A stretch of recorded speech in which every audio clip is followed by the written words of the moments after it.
Magkano nga ba ang magagastos sa Aliw Falls Day Tour? Watch till the end! Dahil nga sa nagtitrending na Aliw Falls sa Laguna, nag-decide kami na puntahan ito kung totoo nga ba ang chismis. Actually, matagal ko na ito nakikita sa FB. Tsaka matagal ko na din gusto puntahan, kaso busy ang person. And I'm so happy to die kasi finally, mache-checkan ko na sa bucket list ko to. Traveler Yarn. Yan nga pala si Pepot and ang jowa niya.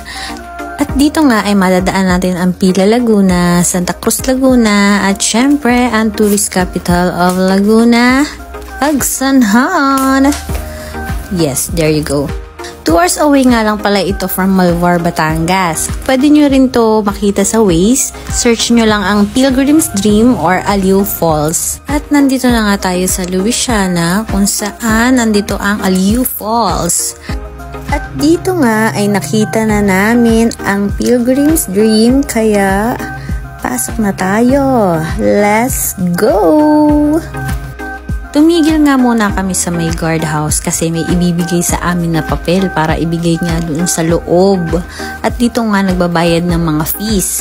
SS nyo na lang ang mga new rates nila ngayon. Medyo nagtaas sila compare sa dati kong napanood na 150. Ngayon ay 200 na during weekdays at 300 pesos naman during weekends and holidays. So ipapaliwanag naman ni ate receptionist yung details regarding the tour. At dito na nga nagpark kami at nag-start na maglakad kasi 15 to 20 minutes nga ni ang lalakadin papunta doon sa mismong falls. May option naman, pwedeng sumakay sa golf car for only 2,200 pesos and ATV for only 1,200 pesos only. Ha, charis. So mas pinili namin mag-exercise, guys. Ang ibang fees nga pala na binayadan namin is corkage for the food, which is 50 pesos per head. Pero if pika-pika lang, walang corkage yun. Then, nag-avail din kami ng life vest for only 50 pesos per head. So, baba lang kami ng hagdan. Di ko alam kung ilang steps to. Sorry, di ko nabilang. Charis. Dito nga ay maririnig na ang lagaslas ng water. Kaya sure na malapit na kami magpahinga. Meron din pala silang infinity pool dito kung saan ang tubig ng pool ay nanggagaling din sa bukal. Yun nga palang life vest ay kukunin dun sa first gate, so kung saan kinuha, doon din ibabalik. May 100 pesos nga pala na kinukuha si ate receptionist, pero ibabalik din naman ito after ng tour. Hala siya, excited John? Finally, narating na namin ang isa sa pinakamagandang falls at man-made pool na ang tubig ay galing pa sa bukal. Kaya sobrang lamig nito, guys. Napakaganda talaga niya at perfect na perfect para sa picture-picture ng mga first sands.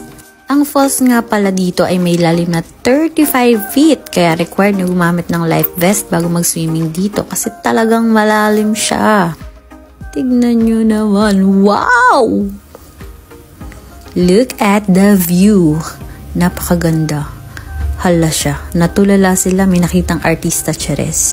Like sugar in my tongue. Asan ako? Andito ako sa Louisiana. Ang ganda. Look at the view, guys. Aliw Falls at Louisiana, Laguna. Kung saan may perfect view na falls at napakalamig na swimming pool. Walang chlorine yan.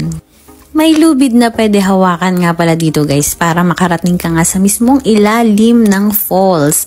Very exciting nga at nakakatuwa na experience ito. Kaya ano pang hinihintay nyo? Wag puro trabaho, mag-falls ka din. So this is the end of my video. Thank you for watching. Sayonara!